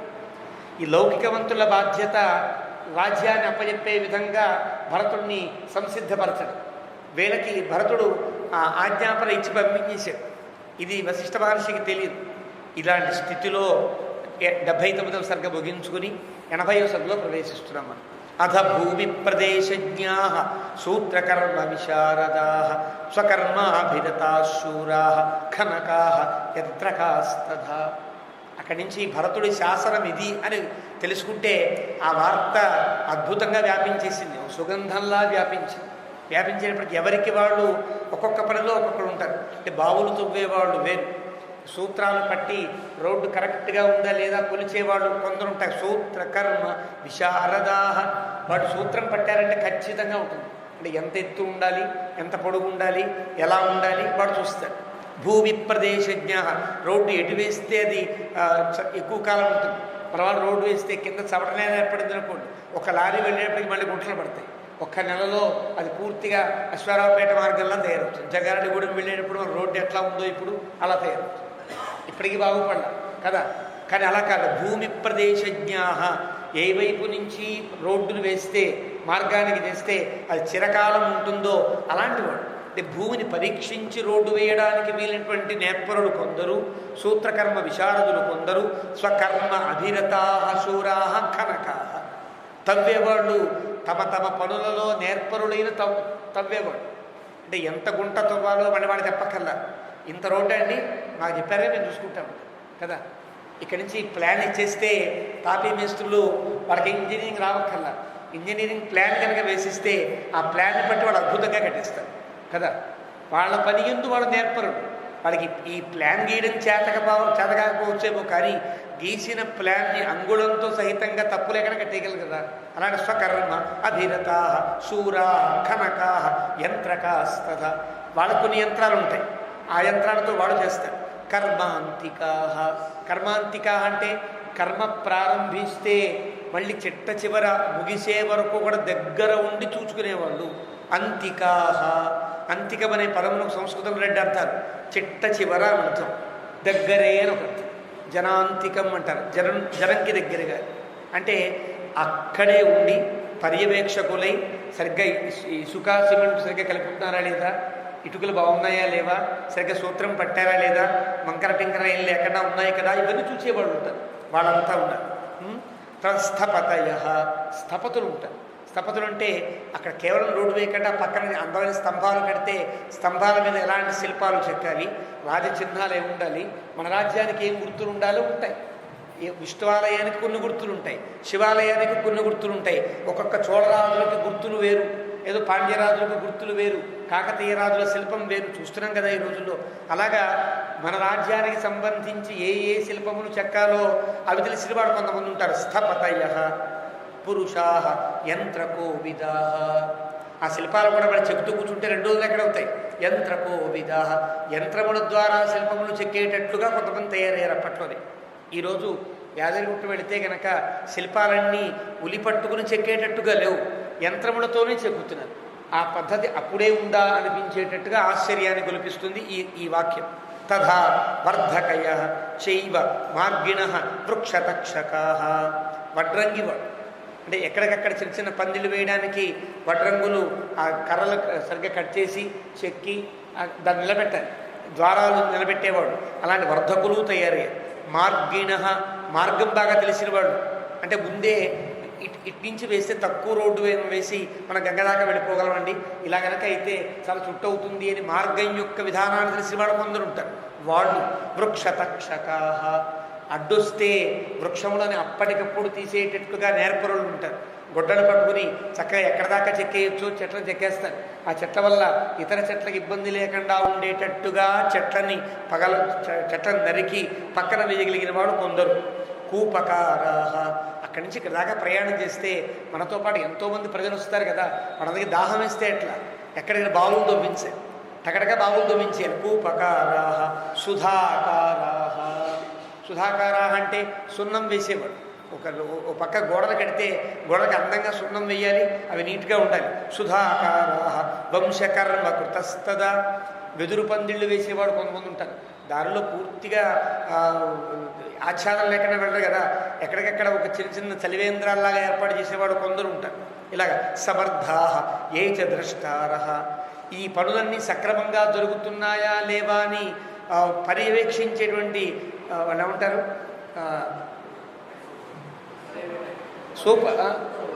సూపర్వైజర్స్ అంటారు. సూపర్వైజర్స్ కొంతమంది. ద్రష్టారహ అంటే సూపర్వైజర్, బాగా ఎక్కువగా జాగ్రత్తగా చూస్తూ నడిపించేవారు కొందరు ఉంటారు. అలా సూపర్వైజర్లు కొందరు ఉన్నారు. పురతస్తే ప్రతస్థిరే.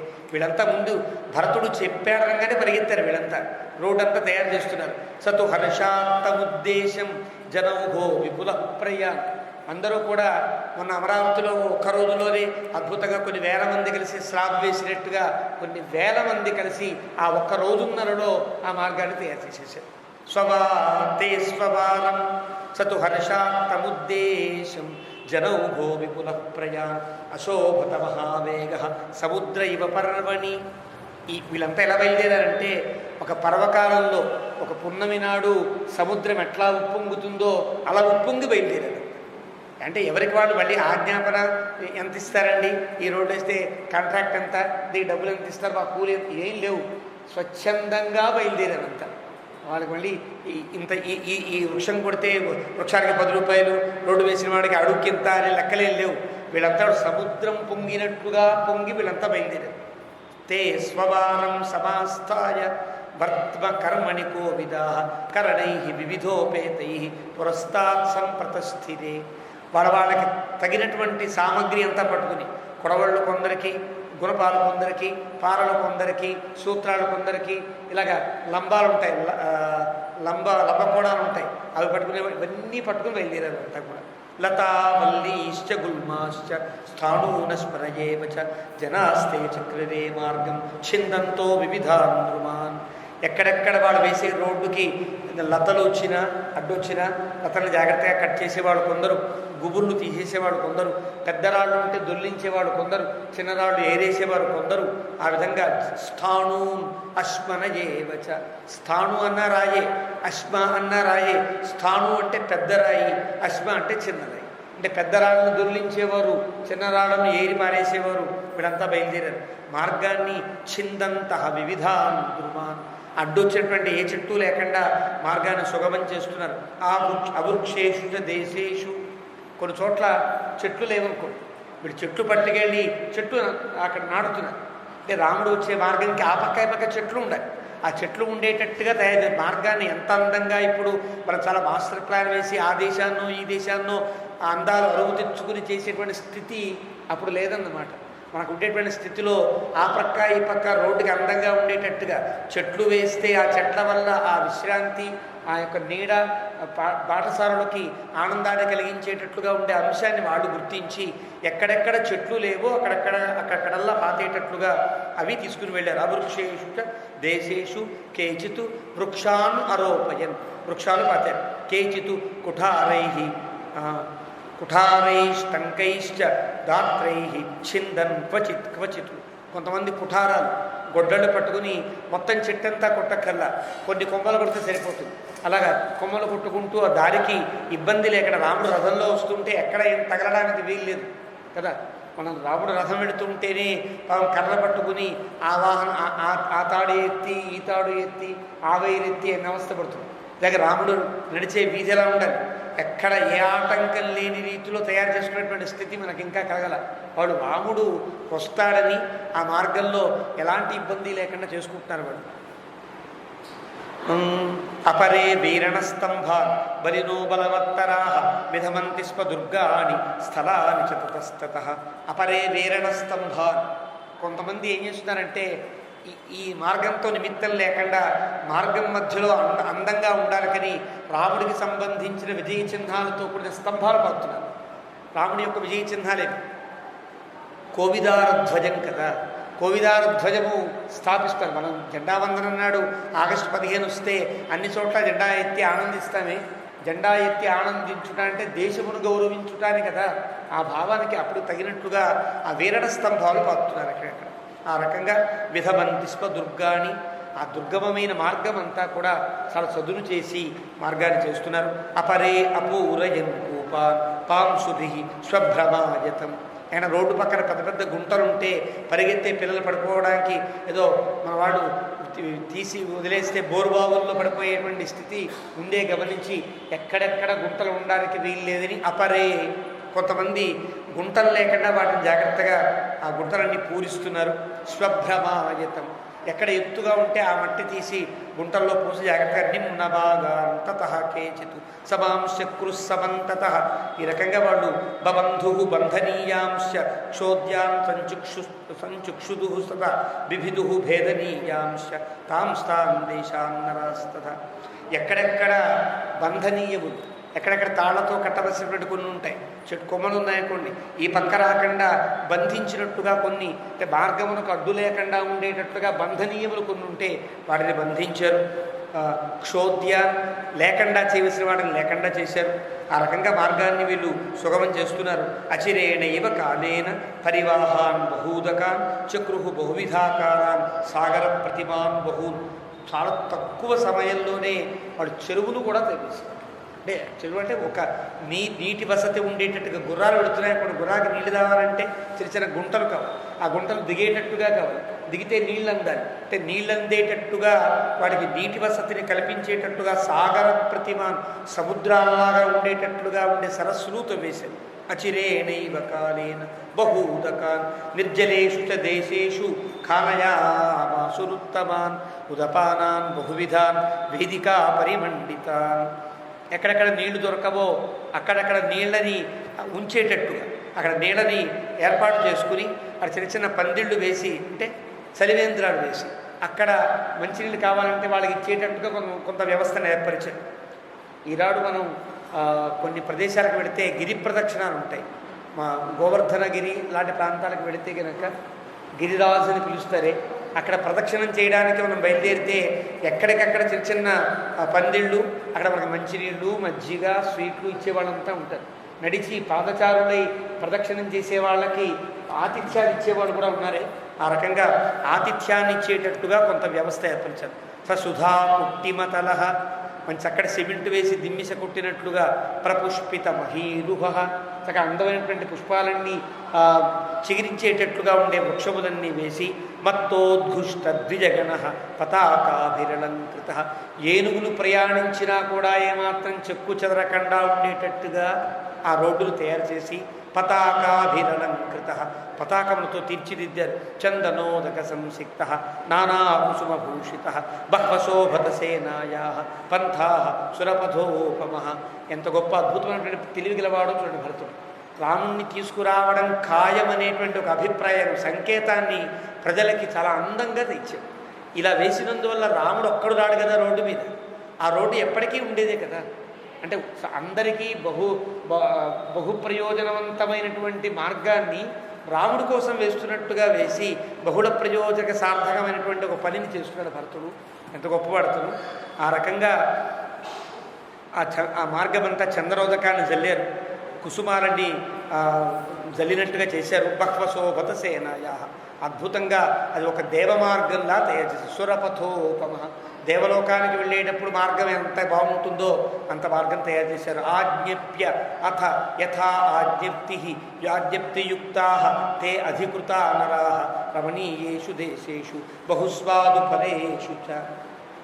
భరతుని యొక్క ఆజ్ఞాపన మహారాజు శాసనంగా భావించినటువంటి ఆజ్ఞప్తికరులు ఎవరినైతే నేరుగా భరతుడు మీరంతా ఏర్పాట్లు చూడండి అన్నారో వాళ్ళు అక్కడే ఉండి, వాళ్ళు ఇంకోటికి అప్పచెప్పి తప్పించుకోవడం కాదు, ఆ మంత్రులు దగ్గర ఉండి వెళ్ళే వాళ్ళకి వచ్చే వాళ్ళకి కూడా బహుస్వాదు ఫల అంటే అందమైనటువంటి పళ్ళు, తీయని పళ్ళు, నీటి వసతి అంతా ఉండేటట్టుగా ఆ మార్గాన్ని చేశారు. యో నివేశస్తు అభిప్రేత భరతస్య మహాత్మన భూయస్తం శోభయామాసు భూషాభిర్భూషణోపమం. భరతుడికి చాలా ఆనందం కలిగేటట్టుగా, భరతుడు సంకల్పించిన సంకల్పమే గొప్ప సంకల్పం, అతని సంకల్పం చేసిన అతనే ఆశ్చర్యపోయేటట్టుగా ఆ మార్గాన్ని వీళ్ళు అనేక రకాల ఆభరణాలతో అలంకారాలతో తీర్చిదిద్దారు. నక్షత్రేషు ప్రశస్తేషు ముహూర్తేషు తద్విధ నివేశాన స్థాపయామాసు భరతస్య మహాత్మన. నక్షత్రాలు బాగా తెలిసినవాడు, ముహూర్తాలు బాగా పెట్టగలిగిన వాస్తు కర్మజ్ఞులు జ్యోతిశాస్త్రవేత్తలు కూడా ఎప్పుడెప్పుడు ఏ ముహూర్తంలో ఏ పని చేస్తుందో అంతా కూడా వాళ్ళకి చెప్పి, ఇప్పుడు ఈ పని చేయండిరా, ఈ సమయంలో తవ్వండిరా, ఈ సమయంలో చెట్టు కొట్టండిరా.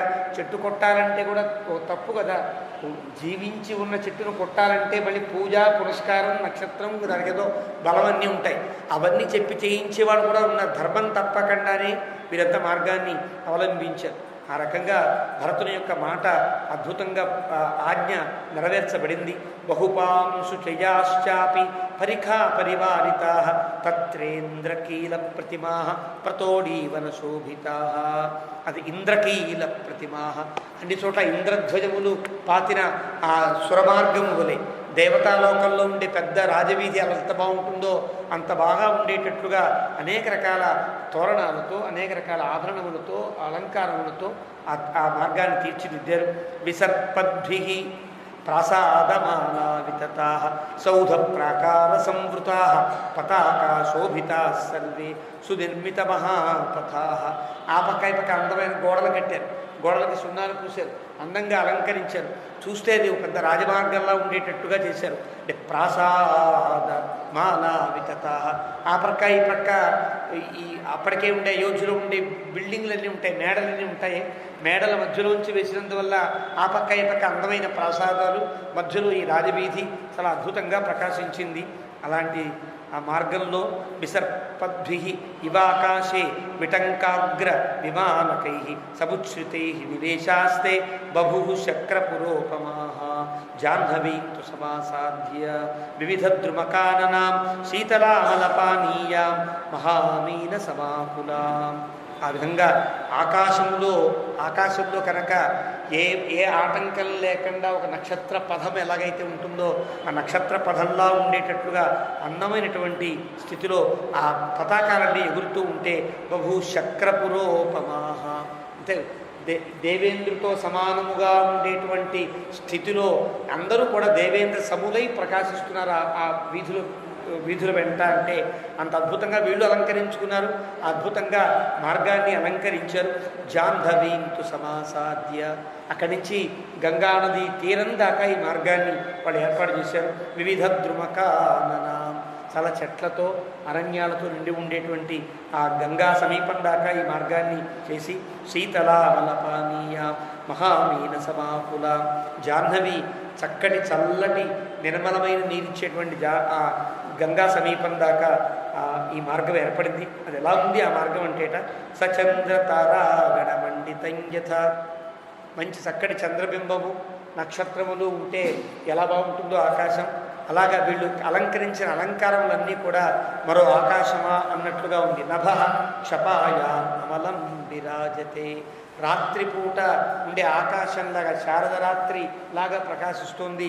నరేంద్ర మార్గ, రాజమార్గమది తథా వ్యరాజత, అద్భుతంగా ప్రకాశించింది. క్రమేణ రమ్య శుభశిల్పి నిర్మిత, ఇక్కడ నుండి అయోధ్య నుండి గంగా సమీపం దాకా క్రమముగా శుభశిల్పి నిర్మితమై గొప్ప గొప్ప శిల్పుల యొక్క నైపుణ్యంతో అందమైన మార్గాన్ని వాళ్ళు వేశారు. ఆ మార్గం ద్వారా భరతుడు ప్రయాణిస్తున్నాడు. అంటే భరతుడు వెళ్ళడానికి మార్గము కాదు, రాముణ్ణి తీసుకురావడానికి మార్గం. అంటే రాముణ్ణి తీసుకురావడమే లక్ష్యము అని ఒక మార్గం వేసి మరీ చూపించాడు భరతుడు. నా లక్ష్యం ఇంత గొప్పది అని చెప్పాడు. అలాగా 80వ సర్గ ముగించుకుని 81వ సర్గలో ప్రవేశిస్తున్నాం. తతో నాంది ముఖీం రాత్రి, ఇది వశిష్ఠ మహర్షికి ఈ విషయాలేం తెలియవు. ఆయన నాంది ముఖీం రాత్రి, రాత్రి ఆయన సాయంకాలం చేసిన పనులేవో ఉంటాయి, అంకురార్పణ, నాంది ముఖం లాంటివన్నీ ఉంటాయి. అవన్నీ చేయించాడు. చేయించి భరతుడిని నిద్రలేపి ఆ రాత్రి గడిచింది. మర్నాడు మాట అంటే 16వ రోజు ఇది. 16వ రోజు భరతుడిని నిద్రలేపి పట్టాభిషేకానికి మంగళస్నానం చేయించాలి. చేయించడం కోసమని వందిమాగధులు వచ్చారు. సూతమాగధాహ, పొగిడేవారు. తర్వాత చేయబోయే కృత్యములు మినిట్స్ ప్రోగ్రామ్ అంటారే, మీరు ఇన్ని గంటలకు బయలుదేరాలండి, ఇన్ని నిమిషాలకు చేరుకోవాలి, ఇక్కడ కూర్చోవాలి, ఇక్కడే నిలబడాలి, మీ పక్కన వీళ్ళిద్దరే ఉంటారు, మేమంతా ఉంటాం, ఇలాగ ఏదో చెప్పే మినిట్స్ ప్రోగ్రామ్ ఉంటుంది. ఆ మినిట్స్ ప్రోగ్రామ్ చెప్పే వాళ్ళలాగా ఉండేవాడు సూతులు అంటారు. మాగధులు అంటే కీర్తన చేసేవారు. వీళ్ళంతా కూడా సిద్ధపడ్డారు. తుష్టు వాగ్విశేషజ్ఞా స్తవై మంగళ సంహితై, మంగళాకరములు కలిగేటువంటి వాళ్ళంతా కూడా పాడిన పాటలే పాడరు. ఈరోజు చేయబోయే కృత్యమంతా పాటగా రచించుకుని పాడతారు. అంటే వాడు చెప్పకూడదు కదా, చెప్పితే శాస్త్రం ఉంటుంది. చిన్నవాడు పెద్దవాడికి చెప్పకూడదు. చిన్నవాడు పెద్దవాడికి చెప్పాలంటే విన్నపంగా చెప్పాలి. ఆ విన్నపం శ్రావ్యంగా ఉండాలంటే పాటలా ఉండాలి.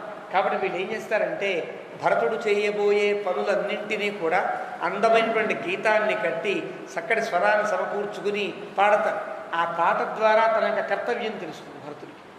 ఇలా ఉంటారు. వాగ్విశేషజ్ఞా స్తవై మంగళ సంహితై సువర్ణ కోణాభిహత.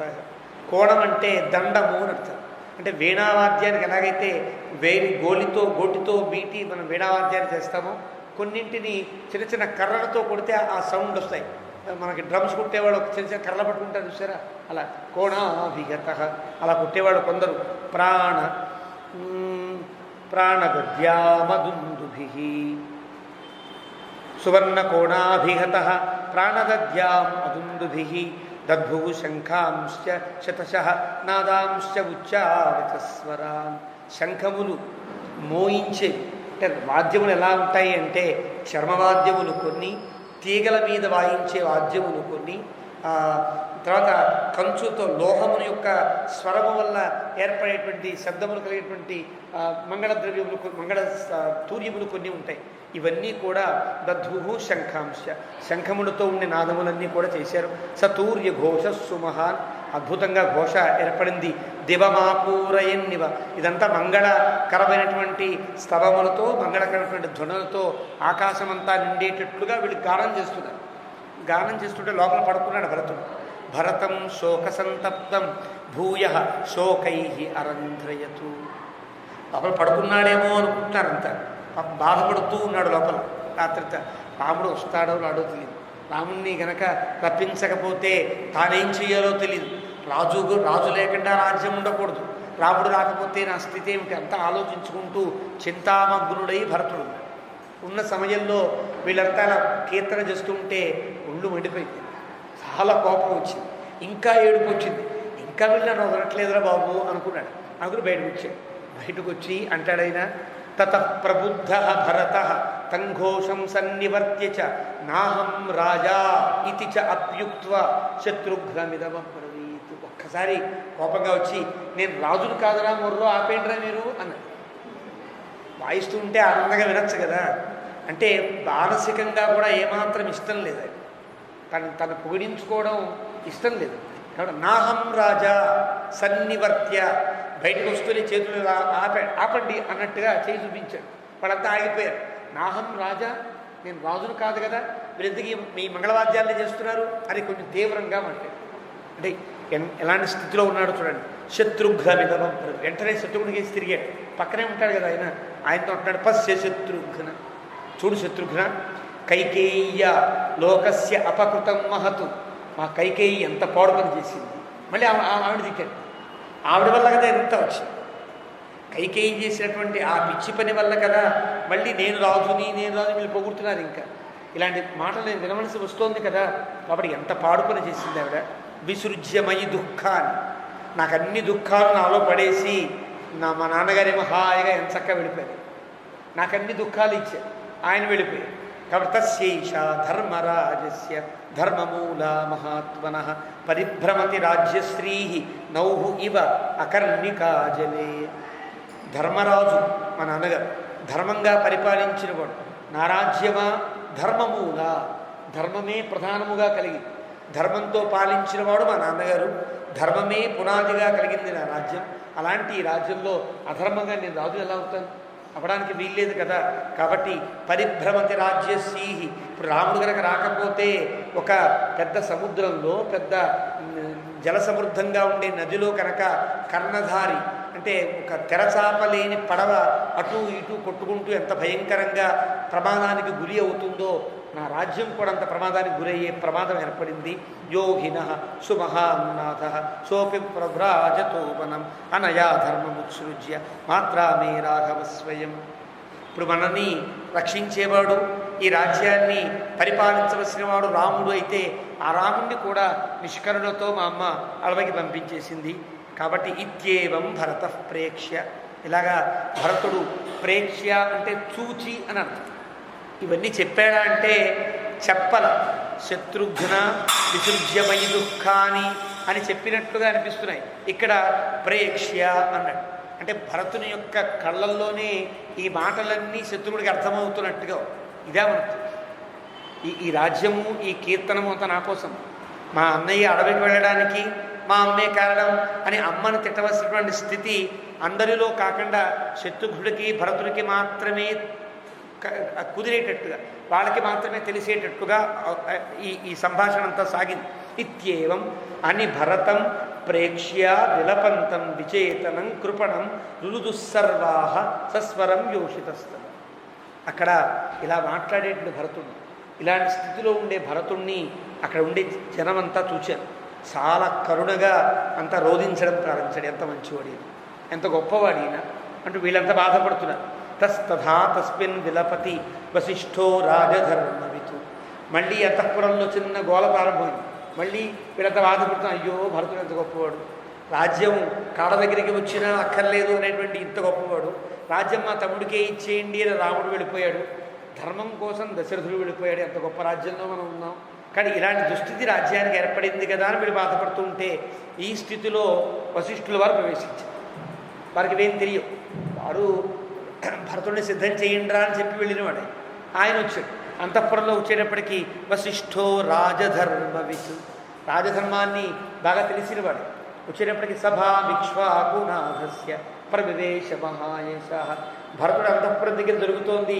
ఇది ఆస్థాన మండపంలోకి ఈయన వచ్చాడు. దానికి దీనికి కాస్త దూరం ఉంటుంది. ఆలయానికి చిత్రకూట మండపానికి ఉండే తేడా ఎట్లా అయితే ఉందో భరతుడు ఉండే గదికి ఈ సంభాషణ అంతా జరిగే చోటుకి ఆస్థాన మండపానికి దూరం ఉంటుంది. ఆస్థాన మండపంలోకి ఆయన వచ్చాడు.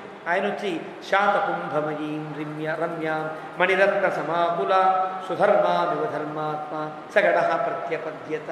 అక్కడ వచ్చాడు. అక్కడ ఉండేటువంటి శాతకుంభాలు పవిత్రములైనటువంటి అభిషేకమునకు ఏర్పాటు చేసిన కుంభములన్నీ ఉన్నాయి. అవన్నీ చూచాడు. సుధర్మామివ ధర్మాత్మ. ఆ సభలోకి వస్తుంటే సుధర్మ అంటే దేవసభలోకి వెళుతున్నంత ఆనందం కలిగింది వశిష్ఠుడు. దేవసభకి పేరు సుధర్మ అని.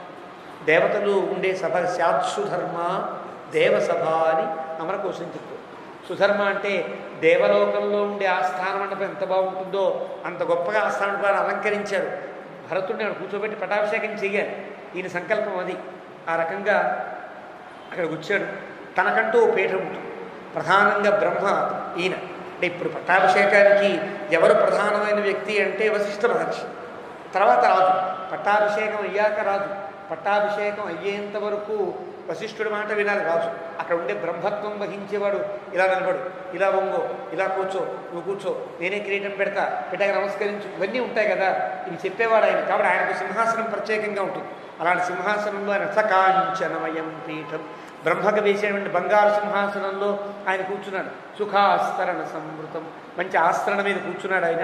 అధ్యాస్థ సర్వవేదజ్ఞ దూతాన్ అనుశశాసచ. సర్వవేదజ్ఞ, అన్ని వేదములు బాగా తెలిసినవాడు. అన్ని వేదములు అంటే నాలుగే కదా వేదాలు. 4 వేదముల సారము ఎరింగినవాడు అంత. ఇక్కడ మనకి ప్రారంభంలో అయోధ్యకాండ ప్రారంభంలోనే అథర్వ శిరసి ప్రోక్తై మంత్రై మంత్రార్థతత్వవితు వస్తుంది మనకి. అంటే అథర్వ శిరసి ప్రోక్తై, అథర్వ వేదముకు సంబంధించిన ప్రక్రియ, పట్టాభిషేకం ప్రక్రియ అంతా కూడా ఆధర్వణికమనే ఉంది మనకి. కాబట్టి భారతంలో ధర్మరాజుకు పట్టాభిషేకం చేసేటప్పుడు కూడా అథర్వ శిరసి ప్రోక్తై మంత్రై వస్తుంది. ఇప్పుడు ఈయన అథర్వ వేదం బాగా తెలిసినవాడు వశిష్ఠుడు. ఇది మన మాట కాదు సుమా. అథర్వ నిధేస్తస్య వశిష్ఠస్య మహాత్మనః. రఘువంశంలో కాళిదాసు చెప్తాడు అథర్వ నిధేహితస్య. అథర్వ వేదంలో పారంగతుడైనటువంటి వాడు వశిష్ఠుడు. అంటే అథర్వ వేదం చదువుకున్నవాడు ఆ ఒక్క వేదం చదువుకుంటే వాడు వేదం చదువుకున్నవాడు కాదు. ఇది తమాషా. 4 వేదములలో పరిచయం ఉన్నవాడే పురోహితునికి పురోహితత్వానికి అర్హుడు. ఇక్కడ వశిష్ఠుడు 4 వేదములలో చాలా నిష్ణాతుడు. అథర్వ వేదం ప్రకారంగా రాజ్య సంబంధములైన కార్యక్రమాలను నిర్వహించతగినవాడు. కాబట్టి సర్వవేదజ్ఞ, అన్ని వేదములు బాగా తెలిసినవాడు. మనకి గోపద బ్రాహ్మణంలో అథర్వ వేదం చదువుకున్న వాడిని బ్రహ్మగా నియమించాలి అని చెప్పారు. తమృగ్విదమేవ హోతారం వృణీష్వ యజుర్విదమధ్వర్యుం సామవిదముగ్గాతారం అథర్వాంగిరో విదం బ్రహ్మాణం అని చెప్పిన తర్వాత ఆ అథర్వవేదం వాడు ఎలా ఉండాలి అంటే తక్కిన 3 వేదములలో పరినిష్ఠితత్వము కలిగి ఉండాలి, పరినిష్ఠ కలిగి ఉండాలి అని చెప్తారు. ఇక్కడ 4 వేదములు తెలిసిన వాడే బ్రహ్మత్వానికి యోగ్యుడు. బ్రహ్మత్వానికి యోగ్యమైన వాడు ఎవరంటే ఒక్క వశిష్ఠుడు మాత్రమే. కాబట్టి ఈనాడు మనం మన ఇంట్లో జరిగేటువంటి చిన్న కార్యక్రమానికి కూడా బ్రహ్మని పెట్టాలి అంటే బ్రహ్మస్థానంలో ఉండేవాడిని వశిష్ఠుడు అని పిలుస్తారు. అంటే వశిష్ఠుడు మాత్రమే బ్రహ్మత్వానికి తగినవాడు. ఇది చెప్పడం కోసమని వాల్మీకి సర్వవేదజ్ఞ, అన్ని వేదముల్లో పారంగతుడైనటువంటి వాడు వశిష్ఠుడు చెప్పాడు. ఆయన కూర్చున్నాడు. దూతాన్ అనుశశాసచ, ఆయనకి లోపల జరిగింది ఏం తెలియదు కదా, దూతల్ని పిలిచాడు. ఇలా శాసిస్తున్నాడు. బ్రాహ్మణాన్ క్షత్రియాన్ వైశ్యాన్ అమాత్యాన్ గణవల్లభాన్ క్షిప్రమానయతా వ్యగ్రాహ కృత్యవాచ్యయకంహిన. బ్రాహ్మణోత్తములను తీసుకురండి, రాజజ్ఞులంతా రావాలి, వైశ్యులంతా రావాలి, గణవల్లభులు అంటారు. అంటే చిన్న గణములు ఉంటాయి, చిన్న గ్రామాధికారులు లాంటి వాళ్ళు ఉంటారే, గణవల్లభులు అంటారు. వాళ్ళు అన్ని రకాల జాతులలో ఉంటారు. వైశ్యులు ఉండవచ్చును, శూద్రాదులు కూడా ఉండవచ్చు.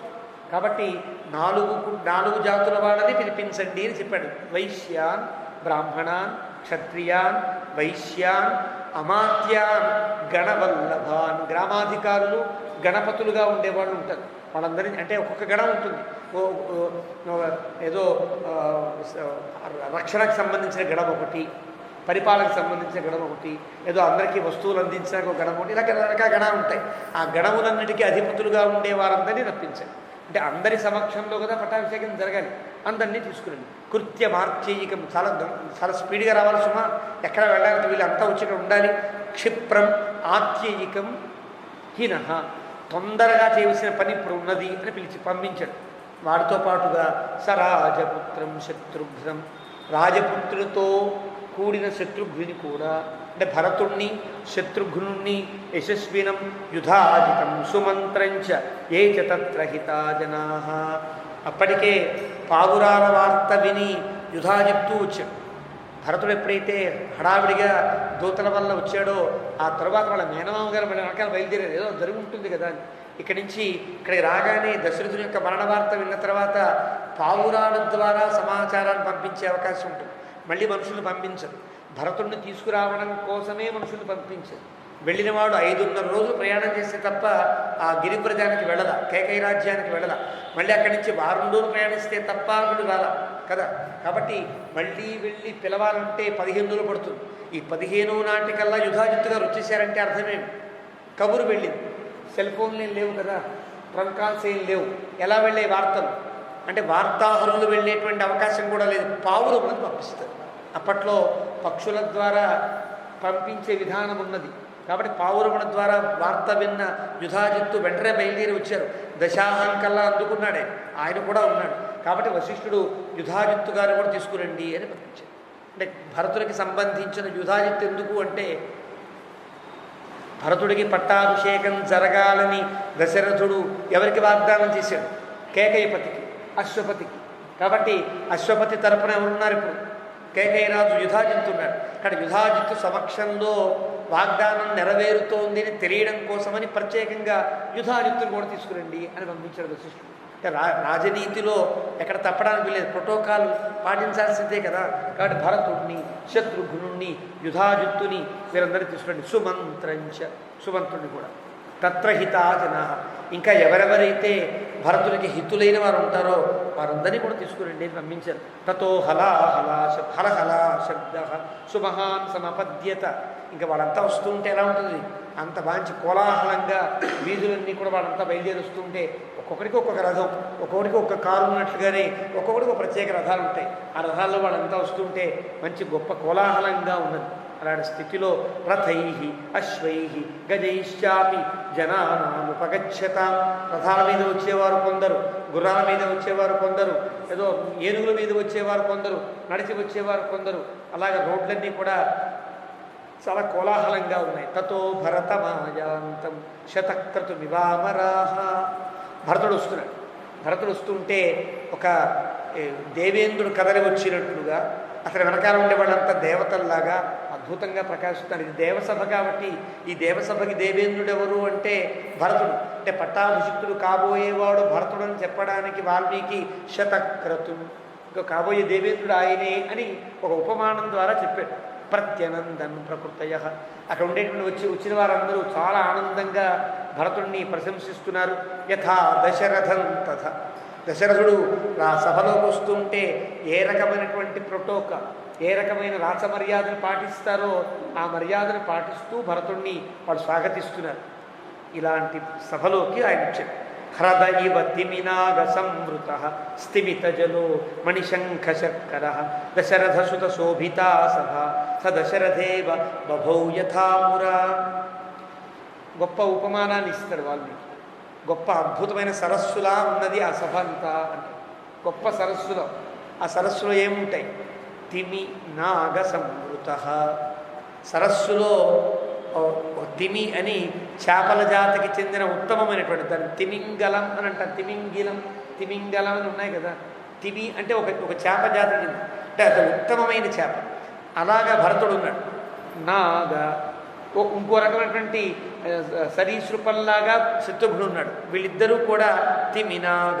ఆ గొప్ప సరస్సు అయితే ఆ సరస్సులో ఇతనేమో తిమిలా, అతనేమో నాగములా ఉన్నారు. స్థిమిత జల. వశిష్ఠ మహర్షి గంభీరమైన సముద్రం నీటిలా ఉన్నాడు అక్కడ. మణిశంఖ శర్కర.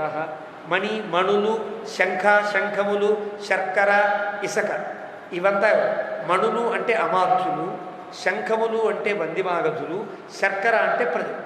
వీళ్ళంతా అంటే సభని ఒక సరస్సుతో పోలుస్తున్నాడు వాల్మీకి. దశరథసుత శోభితా సభ. దశరథునితో ఒకనాడు ఇంత అద్భుతంగా ప్రకాశించబడ్డ సమృద్ధమైనటువంటి నీటితో నిండిన ఈ సరస్సు, ఈ సుధర్మ అనేటువంటి ఈ సరస్సు స దశరథేవ. నిజంగా దశరథుడే వచ్చాడా అన్నట్లుగా యువాకృతి ధరించిన దశరథునిలా భరతుడు వస్తూ ఉంటే అద్భుతంగా ప్రకాశించింది సభ అన్నట్టు. ఇక్కడికి వాల్మీకి కూడా ఉద్దేశ్యం పట్టాభిషేకం భరతుడికి అవుతోందా అన్నట్లుగా కనిపిస్తుంది. తర్వాత జరగబోయేది వాల్మీకి ఏం తెలియదు కదా. జరుగుతున్న కథను చూస్తూ ఉంటే భరతుడికి పట్టాభిషేకం జరగబోయేటువంటి దృశ్యమంతా ఆయన కళ్ళ ముందు కనిపిస్తోంది వాల్మీకి. వాల్మీకి తెలియకేం కాదు, వర్ణించేటప్పుడు తరువాత దాన్ని సస్పెన్స్లో పెట్టినట్లుగా ఒక గొప్ప గొప్ప అద్భుతమైనటువంటి సభలో భరతుడికి పట్టాభిషేకం జరగబోతోంది అన్నట్లుగా సూచన ఇస్తూ 81వ సర్గని వాల్మీకి ఊహించాడు. మళ్ళీ మనం బుధవారం నాడు తక్కిన సర్గల్లో ఉండేటువంటి అంశాలు చెప్పుకునే ప్రయత్నం చేద్దాం. ఈరోజు మన శాస్త్రి గారి యొక్క దీని మేరకు మహాశివరాత్రి పర్వదినాన కూడా రామాయణం చెప్పుకునే భాగ్యం కలిగింది. పర్వదినంలో వారికి ఈనాడు జ్యోతిస్తంభంగా అవతరించి భగవంతుని పారతంత్ర్యానికి ప్రతీకగా నిలిచిన భరతుని వలె భగవత్ పారతంత్ర్యంలో ఉండే పరమశివుని యొక్క దివ్యానుగ్రహం కూడా మనందరి మీద ఉండుగాక అని కోరుకుంటూ, పరమశివుని మన పెద్దలు ఒక అద్భుతమైన శ్లోకంతో కీర్తిస్తారు. ఎప్పుడు కూడా ఆయన ఎప్పుడు జపం చేస్తూ ఉంటాడు, స్థిమితలోచనుడై ఉంటాడు, ఎప్పుడు కూడా ఒక భగవంతుని యొక్క నామాన్ని జపిస్తూ ఉంటాడు. ఎవరైతే కాశీలో మరణిస్తారో తత్కర్ణమూలే జపతి శివ కాశ్యాం రామ రామేతి మంత్రం. పురాణం చెప్పి ఎవరైతే కాశీలో మరణిస్తారో మరణించిన వారి దగ్గరికి వచ్చి పరమశివుడు స్వయంగా తత్కర్ణమూలే జపతి ఆడ వచ్చి శ్రీరామ రామ రామ అంటాడు. మరి మోక్షం రావాలి కాబట్టి మోక్షస్థానంలో కాశీ ఒకటి కదా.